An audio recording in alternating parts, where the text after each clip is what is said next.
him. Okay. Now, you know who I am mad at, though, to be honest with you? Remy and motherfucking Papoose.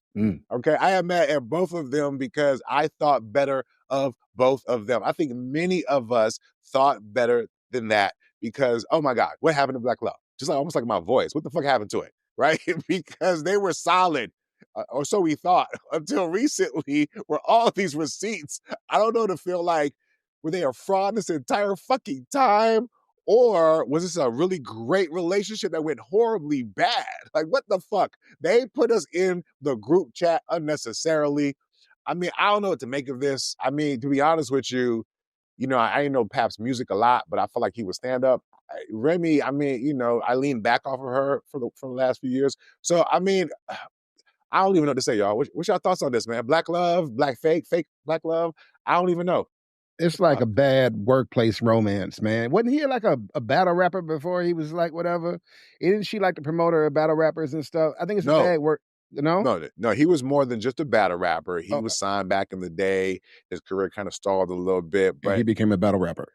Well, no, the new dude that she's with, I think he's is the battle rapper. sure. But I don't. Yeah, go ahead.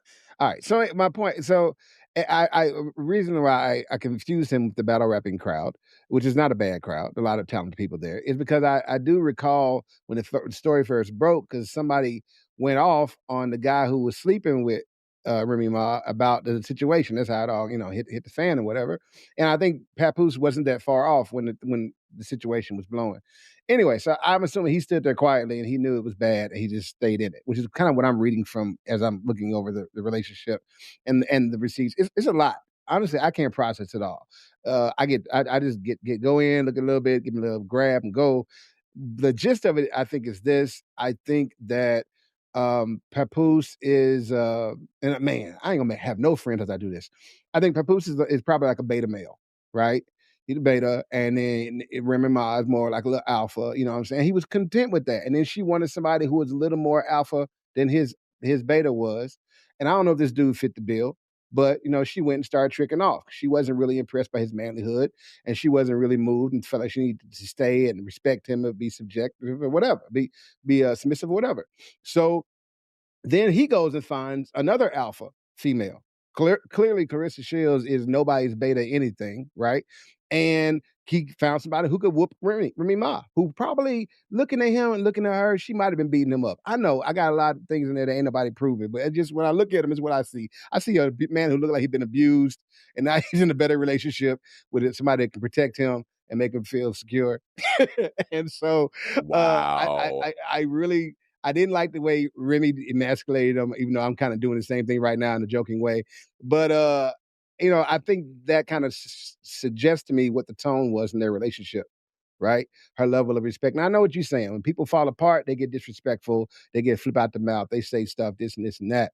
I will add to that though, when adults fall apart, if they ever loved each other, they should still be able to respect each other. But they never respected each other. That's what comes out the first when they start to separate. I think that's what we're seeing here. It's a dearth of respect. And I think he had enough and he moved on to somebody he thought would give him that. And you know what I'm saying? If I had to choose 22, I'd probably take Clarissa too. Because, I mean, she cleaned up well and she can fight. So, you know what I'm saying? Now we in these streets. You know what I'm saying? Dare you to say something. What? So go ahead. Not you saying that he basically was weak and he needed a woman to fight his old woman. He needed her battle skills. That's messed up. That is messed up. That's messed up. You wouldn't say it to Papoose face. Because I was going to say... I wouldn't say it to Clarissa's face. You would say, oh, that's crazy. You wilding out for real now. It's just Jay. It's just Jay on all socials, Mr. Goodwoods. Yeah, go ahead. Give him the smoke. We ain't want none of this smoke. Because, he did throw them hands on, what's his name? Captain Easy or Easy the Captain or whatever the battle rapper name was. Yeah, he threw hands then. He was like, you disrespected me. And so he apparently was down for the clown right then. So I think that I'm disappointed because, and I know it's weird that I'm disappointed because normally celebrity relationships, they come and go and so forth. But this was sold as the grand love story of a lifetime. And it was sold as a story. And the reason why I like this story was because usually it's the woman holding the man down putting money on the man books when the man go to prison. And instead, we got an example of a man holding the woman down. For 8 years, he held her down. And then he get out. And before she even gets out, they get married on the phone. They have an incarceration marriage via the phone. I don't know how that worked, if it was three-way calling or what they did with, if it was a conference call in the courtroom. I don't know. But anyways, it's just the fact that this was an awesome love story. And you know what I think went wrong? When they went on Love and Hip Hop. I think whoever goes on any reality show, if there's any cracks in your marriage, that reality show is going to go ahead and just right through there. Just going right through there. And so I'm sad to see that it has gotten down to where it is now, where they're trading jabs, and it has come out, according to him, that she's been cheating the entire relationship, to include her gay for play while she was in prison. Apparently she had a girlfriend, allegedly, and now it's just all this stuff that's coming out that he was not happy. And then Remy stating that they haven't been together actually since 2022. They just kept up to the appearances. And so it kind of reminded me of like when Jada was like, hey, Will and I haven't been together for over 10 years. And it was like, what? Well, but we knew something, because you couldn't be having some young buck in your house and he's singing songs about him slapping them cheeks. And, so we knew something was there. But anyway, so with Papoose and Remy, I'm just sad to see that it went this way. And I truly believe that Love and Hip Hop was like the beginning of the downhill for them. And as she continued to blow up and he continued to fade into the background, because like he was a loving father. He was the primary caretaker for the child, right? For their daughter. And it was like, oh, that's so sweet. That's so sweet. He recognized his traditional role, or not his non-traditional role, not traditional, but his non-traditional role technically. And that's why when you shout out the fact that she was an alpha female, by all accounts, by him playing this role, I think they was redefining gender roles and everything. So I was all for the story. And to hear everything that's happening out now, it's like, oh, this is sad.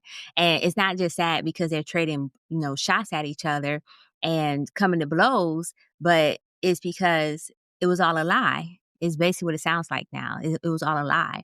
And so for people who hold celebrities up to a certain esteem and whatnot, I think that it just disillusioned more folks, because this was the so-called love story of a lifetime, and boom, nothing. So I got to first push back on this alpha beta narrative, because I don't think that's what's happening here. And I'm also pushing back because there's many men who are in support of a wife who may be further in her career or doing certain things. And so when people say, oh, Black men aren't willing to do certain things around the home or whatever, or take care of the kids, and then you have a guy who's done that, then I want to focus on that more so, because I do think we run the risk of making it seem like men who are willing to take on certain roles, that automatically makes it seem like they're being a beta.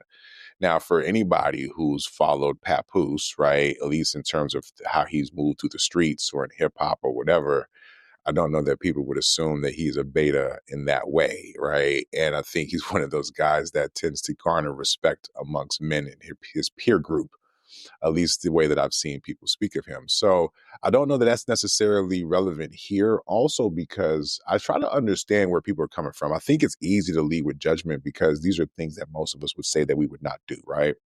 But you also got to remember that Remy did spend years in prison. People go to jail and they come out differently, right? And they aren't the only ones who are affected by their incarceration, right? You have the people who are also on the outside. And so I'm sitting here trying to make sense of it all. And I do think I kind of have a little picture in my head of a man, I'm going to start with him, who kind of committed himself to a relationship. And I think in committing himself to a relationship, he had principles that believe a stand-up person, a stand-up man. Yes, I know who I'm getting with. Yes, I'm marrying this woman who shot her friend, allegedly, right? Or I guess not, because she was convicted for it. She spent X amount of time in prison. I know what she had to go through. So yes, she had to do some things with some other women or whatever. I understand all that. So she comes out of prison and I'm going to love her. And we're going to work through our issues until we're not, right? And so I do think sometimes people get committed not just to the relationship, but the idea of the relationship.